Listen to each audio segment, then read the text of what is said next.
You are listening to the Makers Church podcast. For more information about our community, please visit makerschurch.org.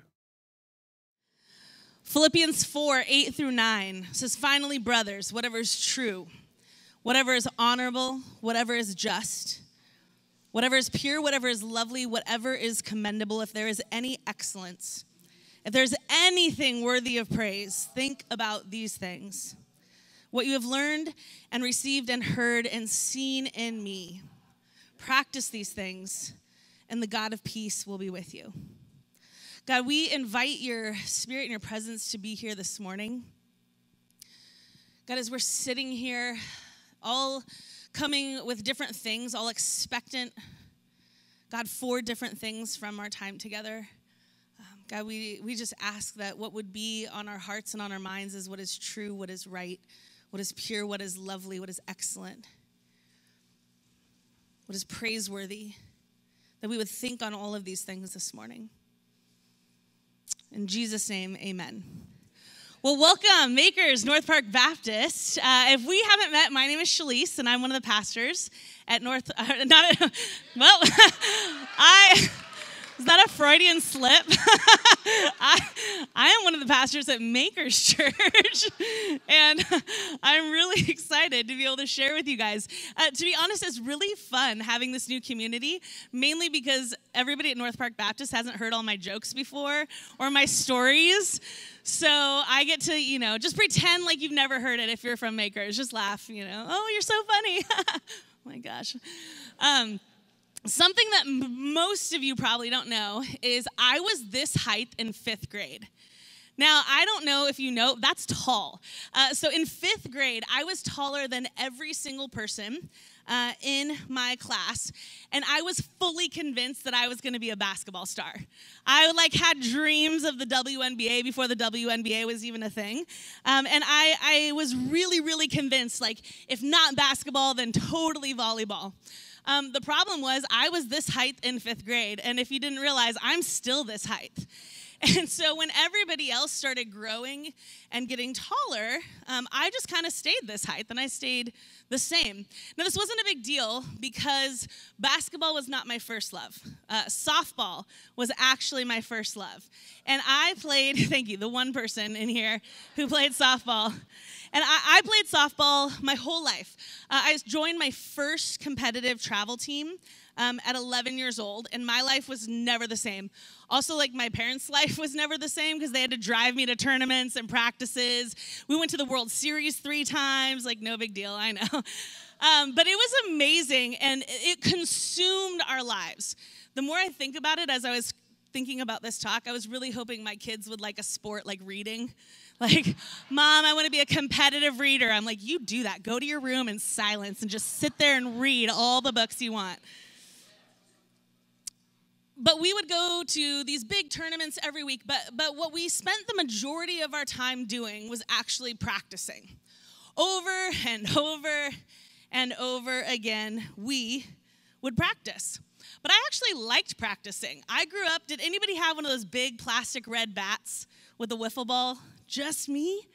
Oh man, we got to get you guys some wiffle bats. It was the best. I had this big red plastic bat with these wiffle balls, and we would go in the backyard, and my dad and I would spend hours, and he would throw this ball to me, and then I'd hit it, and then I would chase it, and I'd go pick it up and bring it back, and we would spend hours and hours and hours practicing together. I also never secretly gave up my basketball WNBA dreams, so I would spend hours in the backyard practicing my hook shot, over the corner like this. I couldn't shoot it normal, but if ever they needed somebody to come in and just make this awesome trick shot, I was your person. But I loved to practice. There was something kind of calming and comforting for me in this methodical repetition of doing something over and over and over again. And it was great until it wasn't. You ever done something for too long and you just know this is too long. I've been doing this for too long. Or you've been trying something for so long, but you're not quite making the progress that you want to make. See, there comes a point that no matter how much you enjoy something, it's not enjoyable anymore. And my dad is not here today, so let's talk about my dad. Okay, so Christmas year 1999. I can't remember what I ate for lunch yesterday, but I remember Christmas Day 1999. I woke up like most children, and I thought, you know what I would like to do? Spend some time with my family, maybe eat a cinnamon roll, open some presents. So I come out really excited for Christmas, and my dad says, "Are you not going running today?" And I looked at him, and I said, "No. I'm not going running today." And my dad pulled the classic dad move. "Oh, I'm not sad. I'm just disappointed." And I was like, "Oh, Dad, really? Like, with the disappointment on Christmas? It's early, you know?" And he told me, he's like, "Somewhere out there, there's another catcher, and she's running right now." And I was like, well, that's a lot of pressure for a 16-year-old. And so I have a borderline unhealthy relationship with competition and all these things thanks to my parents, and they are paying for my counseling, so it's fine. But if we're honest, most of us are not out running on Christmas morning. Now, I say most of us because I know there's a few smug people in here who are like, "Oh, you don't?" I run every day, right? You're the people that go on vacation and you bring workout clothes and actually work out, where I just bring them just so I can not do it and feel like I'm really on vacation. But see, most of us, we do not enjoy practice. We don't enjoy the hard work. We don't like doing something over and over and over again. We just want to pick it up and be great at it. We just want to try something once and then be amazing at it. But just like everything else in life, most growth happens as a result of hard work. And this is the final message that Paul is leaving to the church. He's wrapping up this letter to them, and he's at the very end saying, "Here's all the things that I have given you. I've corrected you, I've encouraged you, I've given you information, I have affirmed you, I've told you to think about all the things that are good and lovely and true." And then he drops this next verse that, to be honest, I never really paid much attention to. I usually get to the think on these things part, and then I think on those things, and I'm like, great, we're done. But Philippians 4:9 says, "What you have learned and received and heard and seen in me, practice these things, and the God of peace will be with you." And this is the verse I want to talk about today. I find it so interesting that Paul uses the word practice. See, in the original Greek, and even in our own understanding of this word, practice is this ongoing daily effort. It's not a one-time thing. It's not a short-term effort to do something or even to follow God. Practice implies that we are doing things that are new, that we are doing things that we have never done before, or that we're doing things that maybe we're not naturally good at or naturally gifted in. And so it strikes me when I read this verse from Paul is it feels like permission for us as the church to be a work in progress. He says, I'm going to tell you all these things to do, and then you need to go practice those things, right? How many of us need that permission? We just need to know, like, it is okay to be a work in progress. It is okay to be working at something, to be trying something. But we have a society that is so focused on perfection. But what Paul says here, he says, the goal is not perfection, the goal is progression.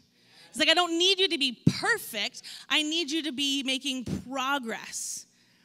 And so Paul's desire for the church, he says, I've given you all of these things to think on, and I don't expect for you to attain some perfect spirituality or to reach a point where you've arrived. He says, but what I expect from you is that we are constantly learning, that we're taking in new information, that we are receiving new things, that we have heard new things, that we're taking in new truths and new wisdom and putting them into practice. Because just like anything else, our faith requires that daily ongoing practice. Philippians 2:12, earlier in this letter, Paul says to them, he says, therefore, my beloved, as you have always obeyed, so now, not only in my presence, but even more, much more in my absence, work out your own salvation with fear and trembling. Now that word work out is the same word as practice. It means this ongoing, daily working out. Something that needs to be refined and something that needs to be grown. There has to be an outward expression of our inner faith. I was thinking about this, like, what is the point of knowledge if you don't put it into practice? What is the point of knowledge if you don't do anything with it? Our society has more access to knowledge and information than we ever have before. I could learn to speak Mandarin. I'm not going to, but I could learn to speak Mandarin or cook perfect pad thai or find out what Disney princess I am, all from the comfort of my couch. Like, I don't have to go anywhere. If I want to learn it, I have access through technology to all of this information, all sorts of new kinds of knowledge. But that begs the question, what happens when we get all of this information and don't do anything with it? See, in another letter to another church, Paul says that knowledge puffs up, but love builds up. And so knowledge on its own, without application, only serves to increase our own ego, increase our own pride, make us feel good about all of the things that we know.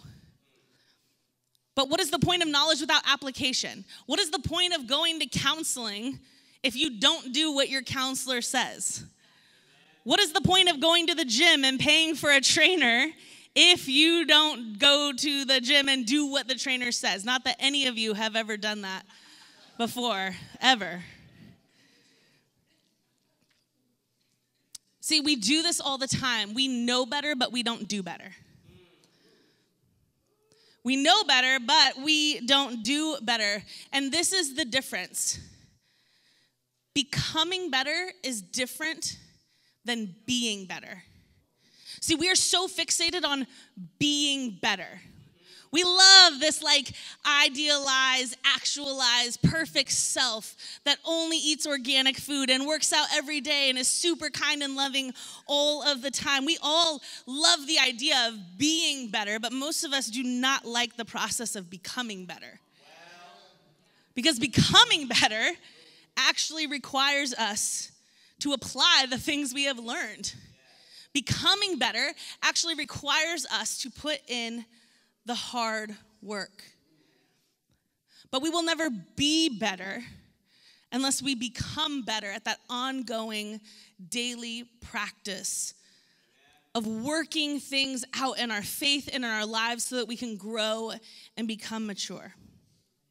It says, what you have learned and received and heard and seen in me, practice these things, and the God of peace will be with you. Okay, practice implies failure, right? And I know that that is a hard pill to swallow because especially when we have a vested interest in looking a certain way to people, failing is not usually appealing to people, but practice implies that you are going to fail. If you weren't going to fail, it wouldn't be practice, it would be doing, right? So because he doesn't say go do these things, Paul was a realist. He wasn't like, hey, all these things I told you, go do that. He's like, no, you need to practice because you're not going to be good at this right away. Have you ever tried something and you weren't really good at it right away? And then you just decided, I actually didn't want to be good at that thing, so it's fine. I remember the first time I tried to bat left-handed. Okay, now, raise your hand if you've ever played like baseball or softball or held a golf club or so. Okay, so you get it. If you don't, think about like brushing your teeth with the wrong hand. It's the same thing. You're like, why is this so hard? So I remember trying to learn to bat left-handed. And I kept doing this thing with my knuckles where instead of lining up my knuckles like this, like you're supposed to, I kept wanting to do this. Why? Because this is more comfortable. But this, not good for hitting the baseball or a softball, right? And it was so painfully awkward Not just to have to do something differently, but to have to do it correctly. And it would have been so much easier for me to say, you know what, this is much more comfortable. I'm just going to hold the bat like this, even though I know down the road I'm never going to become a good hitter as long as I hold the bat incorrectly. See, the biggest risk that we run when trying something new is to trade comfort and convenience for correctness. We go, oh, this is more comfortable. This is more convenient. I'm only going to halfway do that thing because that's easier for me than actually having to put in the hard work to do something correct. How often do we do that in our spiritual lives, right? Let's take forgiveness. We all know there is a right way and a wrong way to apologize to somebody, okay? The right way is, I am so sorry, Katie, that I hurt your feelings. That was insensitive of me. I should not have done that. Will you please forgive me? That is the right way you apologize to somebody. The wrong way is, Katie, I'm so sorry that you're so emotional. I'm sorry that you're having a hard time. I'm sorry that you're upset. Right? That is the right thing in the wrong way. See, it's not just enough to do the right thing. We have to do the right thing in the right way. So the problem is that too often we are practicing the wrong things. We're practicing envy and anger and jealousy and frustration and half-hearted spirituality. And so we're doing these things that could be not good for us consistently. And then the things that we should be doing that are good for us, we don't really do it all the way. And so I know what you're thinking. We're talking about practice, right? But doesn't practice make perfect?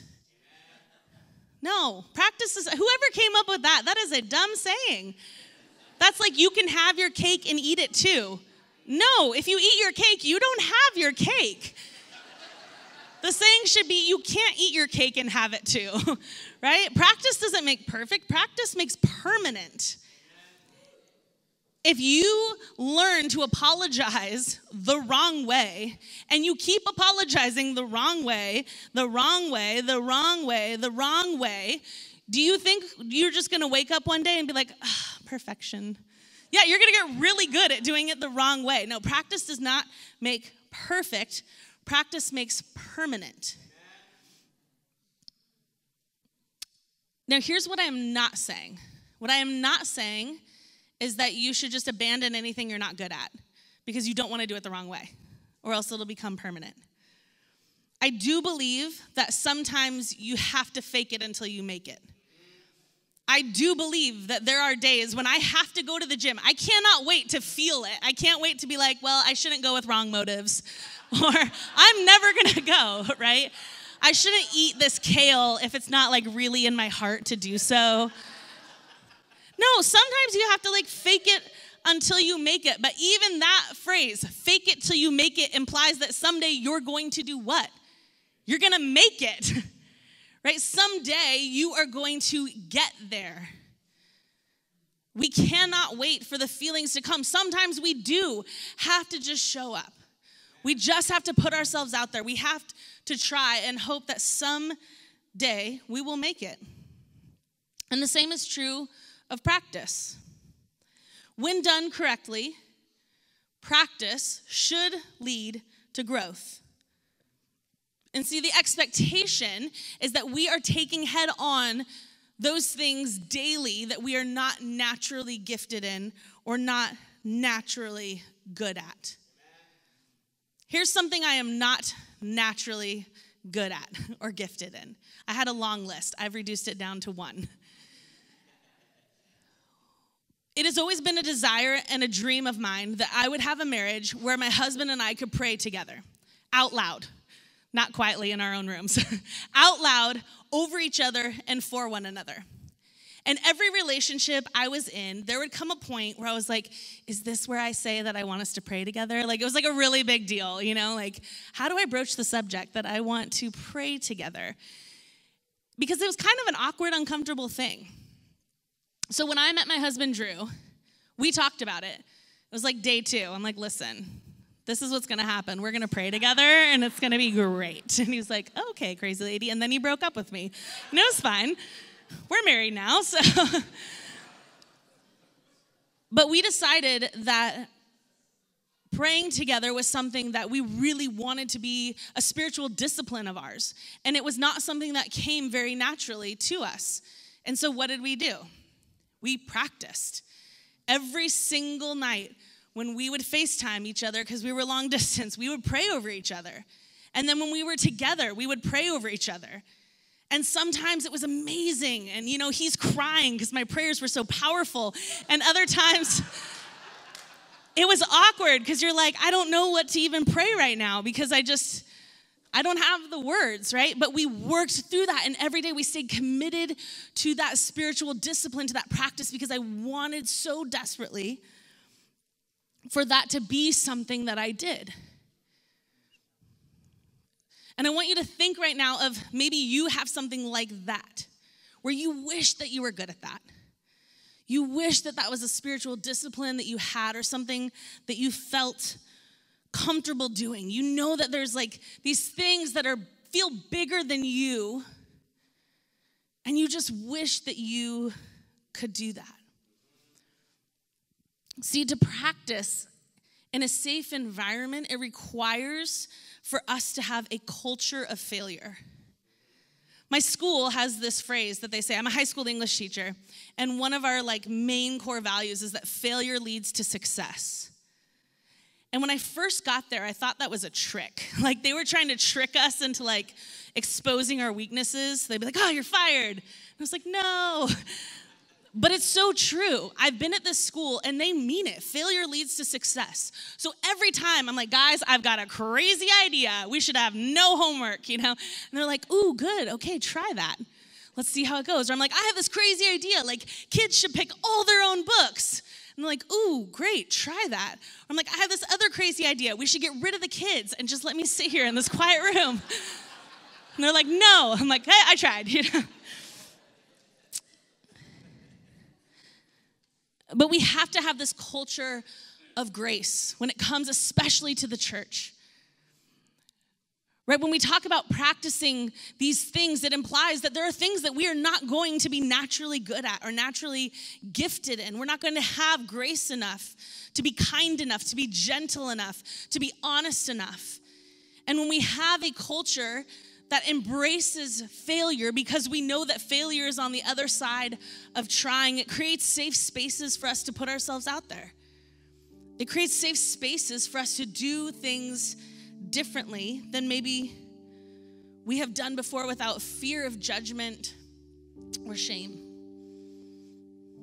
It says, what you have learned and received and heard and seen in me, practice those things, and the God of peace will be with you. See, that's that ending part right here. It says, practice these things, and the God of peace will be with you. See, I believe that peace comes when we give it our all. Peace comes when we're trying our absolute best. It's not about perfection, it's about progression. And I know as long as I'm moving forward, I feel good about what I'm doing. And I think that's what Paul was realizing, what he wanted the church to realize. He says, if you practice these things, he says, the God of peace will be with you. But you have to be giving your absolute best. You know what is not my best? I'll pray for you. That's not my best. And I use that cop-out all the time. Because sometimes people's burdens are too heavy, and sometimes I'm selfish, and sometimes I just don't have the time to care. And sometimes it feels awkward and uncomfortable to sit there and be like, let me pray for you right now. And so I use this phrase like, oh, I'll pray for you. And we do the same sort of thing all of the time. Instead of practicing the things that stretch us and the things that push us into new levels of faith, and the things that would grow and deepen our spirituality. Instead of practicing these things, we abdicate our spiritual responsibilities to one another by saying, that's just not my gift. Oh, you don't want me. I'm not the prayer person. You need to go see somebody else. Right? And instead of growing our gifts to meet the needs of the church and the needs of the world, we look to others to step in. Instead of saying, you know what, I don't have that thing, but I know that you need that thing. And I want to be what you need right now. Because it requires hard work and it requires practice, but we cannot be a people who are content with where we're at. We cannot be a people who are satisfied with half-hearted routines and excuses and all of the things that we tell ourselves to make ourselves feel better about just staying where we're at. And I think there are so many of you in this room right now who you're doing it. You are practicing. You have been pushing. You have been putting in the hard work. You have been forgiving upon forgiving upon forgiving. You have been praying for that healing. You have been praying for God to move. You have been doing everything within your power to grow and to push and to progress. And like me on Christmas Day, you're probably exhausted. You're like, when do I get a break? When do I get to breathe, right? When comes the point where we can say, wow, you've tried really, really hard. You should take a breather. I can't do it all the time. I can't always be working and trying and it is exhausting to constantly be doing new things all the time and pushing ourselves and growing our faith. It is not an easy space to be. And so I love the next part of Paul's letter. He begins to wrap it up. And he says to them, I rejoice in the Lord greatly that now at length you have revived your concern for me. You were indeed concerned for me, but you had no opportunity. Not that I am speaking of being in need, for I have learned whatever situation I am to be content. I know how to be brought low, and I know how to abound.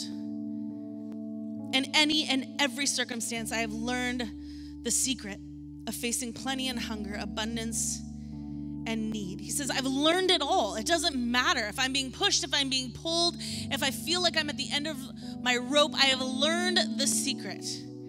And this is the secret. I can do all things through him who gives me strength. I can do all things through him who gives me strength.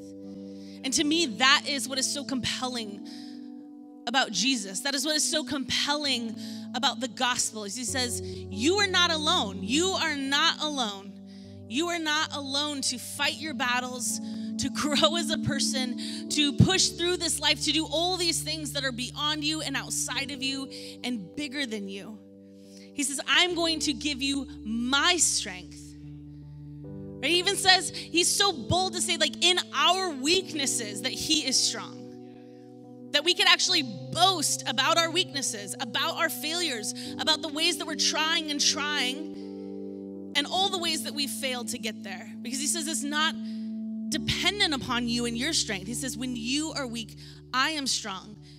And what Paul realizes, he says, I can do all things through Christ who strengthens me. And if you hear nothing else this morning, I hope that you hear this. The beauty of the church is that we do not have to practice alone. I liked practicing in my backyard. It was fun, but I love being a part of a team. It was so inspiring and so encouraging to have examples of people who could do the thing that I wanted to do. And instead of feeling shame and guilt that I wasn't where they were, I let that push me and propel me to do the hard work to get to that place where I could do those things. where I could be that type of athlete that I wanted to be. And I think that is what is so beautiful about the church. And especially now, if you look around at this new community that God has brought together, that we get to be a team, that we get to be inspired by one another and encouraged by one another.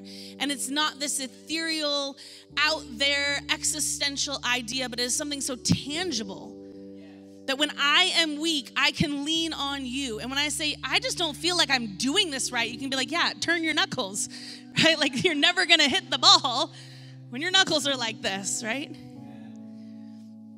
So I wanna pray for us today. And if you would just bow your head and close your eyes with me. If you are here and you have never said yes to Jesus, you've never chosen to follow Jesus with your life, or maybe you're here and you're new to church and you have no idea just the power of what it means to be in a community, I just want to invite you to take this journey with us. I want to invite you to make yourself known. I want you to invite you to say, hey, I'm here and I don't want to do this alone. And if that's you, I would love to talk to you after the gathering. If you are looking to get connected to Jesus for the first time or to a faith community for the first time, I want to invite you to do that. If you're here and you haven't really fully committed to practice, you know the things you're supposed to do, but you just know you haven't been giving it your all. It's been that half-hearted, Sunday-specific kind of spirituality where you're just taking in a lot of information and a lot of knowledge, but having a much harder time putting it into practice. My prayer for you is that you would have the courage to apply the things that you've been learning. That everything that you have heard and everything that you have learned and received and seen in your life, that you would have the strength to put those things into practice and the grace enough for yourself to allow space for failure and struggle in the midst of that. But the last group that I want to pray for, I just felt so strongly that there are people in our community who have come to that place where you're just at the end of your rope. You're like, I have tried and I have tried and I have been working and working and I just don't have the strength anymore. And I think that is why we gather in spaces like this. It's not to just come and get information and walk out of here. It's to come and to be able to have a safe space to say, hey, like I'm doing the hard work and like I'm tired. Like I can't do it anymore in my own strength and in my own might. I need Jesus. I need a community. I need a family that can walk alongside me. And if that's you, if you're here this morning, I just want you to raise your hand because I just want to pray for you before we go any further. If you're here and you just say, I need it. I need peace and a power that is greater than myself. I need a strength beyond what I can even put into words. God, you see every hand that is lifted, every hand that is raised. God, and my prayer is for peace that passes understanding. God, you said that the God of peace would be with us, not far off, not far away, but here with us. God, you said that where two or more are gathered in your name, God, that we could ask for anything. God, and I ask for every single person who is here, regardless of what is ailing them, regardless of what struggles they're facing, regardless of any sort of oppression and brokenness and sin that has a hold on them. God, I ask boldly and with faith that you would just bring freedom into this place, that you would lift the burden of those sitting here who feel the pressure and the weight of their families, who feel the pressure and the weight of having to keep it all together. God, that you would lift the burden from those who feel like they are constantly the bigger person, that they are the ones always asking for forgiveness, God, always taking that next step. God, I ask that you would lift the weight of every single person here who is facing health just disease and brokenness, and God, especially those that are just recurring, that come back, that every day just drain our energy and our strength. God, we ask for peace. God, and we ask for strength. God, we ask for supernatural strength that only comes from you.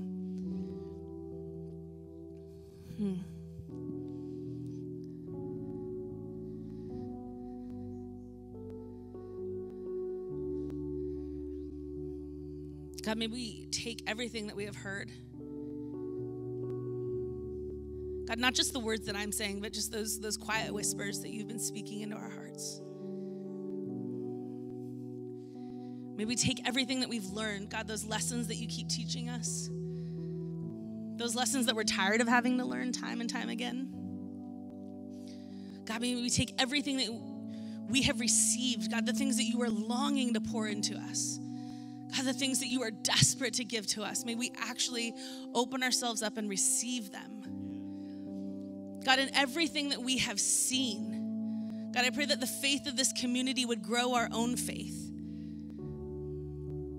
I pray that the love of this community would grow our love, that the trust of this community would grow our trust, and that we would take all of those things and put them into practice.